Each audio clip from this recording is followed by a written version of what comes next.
দড়ি দিয়ে তুমি উল্টো টান দাও, উল্টো টানটা দাও, দেখুন এটা তো সাংঘাতিক, পট করে খুলে বেরিয়ে যাবে লকটা, দড়ি দিয়ে বাঁধতে হয় তাই না?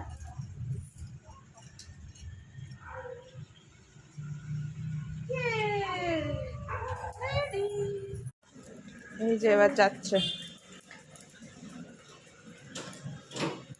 এ যদি কি করেছে দেখো, এই দেখো পটি, পাপোসে পটি, এটা এটা এটা টেপুর কাজ, টেপু ছাড়া কেউ করবে না এটা। চলো এসে ক্লিন করবো, দাঁড়াও দাঁড়াও, বাড়িতে তালা মেরে দিই, এদিকে দাঁড়াও মেরে দিচ্ছি। চলো দাঁড়া দাঁড়া দাঁড়া দাঁড়া, তাড়াতাড়ি করে রান্না করে লাইট, দাঁড়া তালাটা মেরে নিই, দাঁড়াও।